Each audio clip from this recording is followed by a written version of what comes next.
Nah, guys, saya ingin cerita tentang anaknya PSK yang sukses jadi ya kiai atau ustadz itu. Ceritanya ya emang sih ya agak sedih atau kayak mau gimana kayak gitu. Dari saya ceritain dari dia masih kecil kayak gitu ya. Ya pas dia namanya juga apa ya, seorang PSK atau PL atau LC atau apa kayak gitu, dia mengandung kayak gitu ya, mengandung. Nah habis itu dia melahirkan seorang anak laki-laki kan gitu kan. Dia kan bingung kayak gitu, ini mau dikemanain anak saya kayak gitu, sedangkan ya bapaknya pun banyak kayak gitu, bapak-bapak yang nggak mau tanggung jawab kayak gitu, tinggal enaknya aja kayak gitu. Nah si anaknya ya menginjak 1 tahun atau 2 tahun, 3 tahun, 5 tahun, pas ya sering dibully sih, dibully sama kawan-kawannya, katanya bapaknya nggak ada, bapaknya nggak banyak kayak gitu. Nah dia pun minder kayak gitu. Nah dia apalagi dia mau menginjak SD kayak gitu, umur 7 tahun kayak. Nah kata ibunya, udah kamu masuk SD ya gitu. Ya habis itu di sekolahnya pun dia diledek-ledek kayak gitu, soalnya katanya ya ibu kamu ya seorang yang penghina hina lah gitu, atau ya namanya juga pendosa gitu, PSK. Nah anaknya minder sehingga dia berhenti sekolah kayak gitu. Nah habis itu dia pulang pada ibunya, kenapa kamu pulang?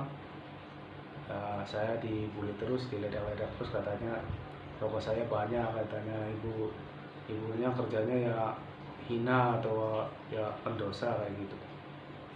Langsung dia pingin tahu jati dirinya dia sendiri. Dia pamitan sama ibunya, walaupun dia masih kecil, masih umur ya 7 tahun atau 8 tahun. Dia pamitan pada ibunya, bu saya pamit, emang mau kemana kamu kayak gitu, kata si ibunya. Ya saya mau pergi entah kemana kayak gitu, mungkin ya saya pun kalau udah sukses insya Allah saya akan nyariin ibu kayak gitu. Mau kemana sih nak gitu, ya doain aja gitu, kata saya sukses kayak. Habis itu dia pergi pamitan. Nah ibunya juga ya mengikhlaskan kayak gitu, kalaupun saya, kata si anaknya, kalau insya Allah pulang ya mungkin saya akan cari ibu kayak gitu, insya Allah akan saya mengangkat derajatnya ibu kayak gitu. Dia berangkat, nah, jalan terus, dia itu sambil berpikiran kemana saya itu mau menuju arah kemana kayak gitu, sampai ke masjid-masjid kayak gitu. Nah pas kebetulan dia di kayaknya di pesantren kayak gitu. Dia di pesantren itu, dia tidur ya di masjidnya pesantren kayak gitu. Dia kalau malam kan ngantuk banget kayak gitu. Dia tidurnya di bawah gedungnya pesantren kayak gitu. Nah, masjidnya pesantren kayak gitu. Dia tidur. Habis itu subuh, karena subuh kan biasa dibentungin kan, bedung duduk subuh kan. Dia bangun sholat kayak gitu. Habis itu kayaknya lihat kayak gitu, imam di masjid itu atau pimpinan pesantren itu melihat, kamu lagi ngapain gitu. Ini ya maaf pak, ini maaf kayak gitu. Dia aja bilang sambil ya malu-malu apa ya, malu lah kayak gitu. Emang kamu anak siapa kayak gitu. Ya kalau dia langsung curhat kayak gitu. Ya, kalau diceritain mas, saya anaknya orang pendosa kayak gitu, anaknya seorang pelacur atau PSK gitu, yang nggak tahu bapaknya saya cium kemana kayak gitu. Tapi saya niat ingin cari jati sendiri saya kayak gitu. Oh emang ibu kamu nih tahu kayak itu kamu ada di sini, ibu saya nggak tahu. Yang penting insya Allah kalau saya udah udah sukses atau apa gitu, saya mau akan cari ibu.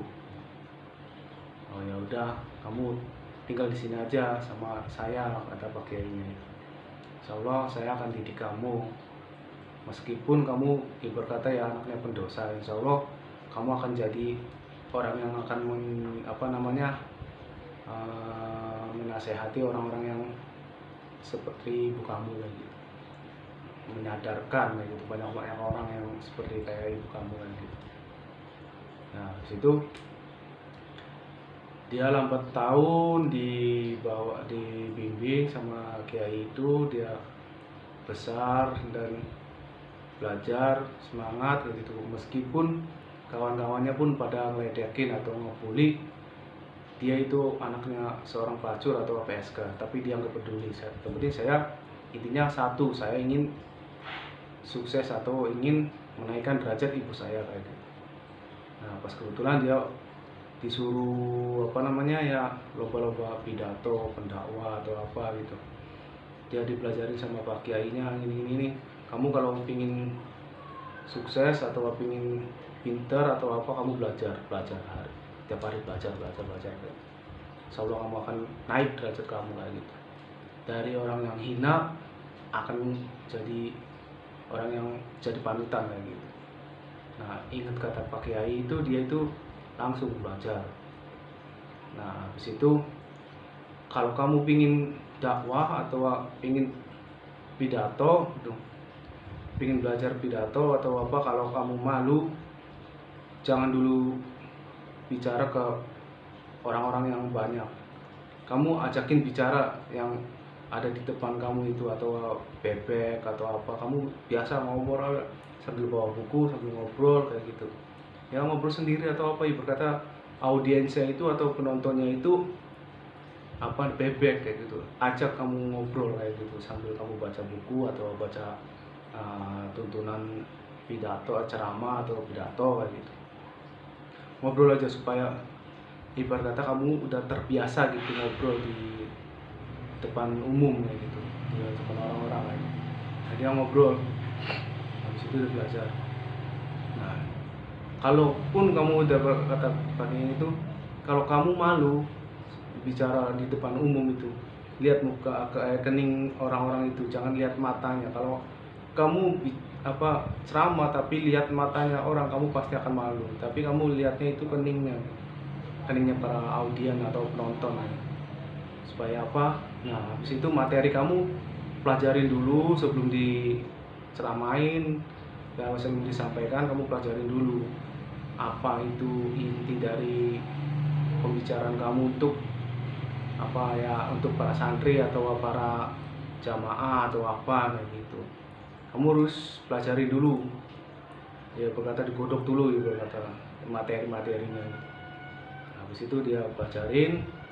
Nah timbulnya dia langsung ada audisi atau apa kayak gitu.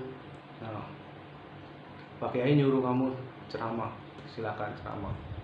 Nah, pertama itu dia itu disuruh pertama sama anak-anak kecil, udah dibiasain sama Pak Kiai anak kecil, habis itu orang dewasa. Kalau orang dewasa habis itu ya biasa sama kakak, sama orang tua. Nah kebetulan semua banyak.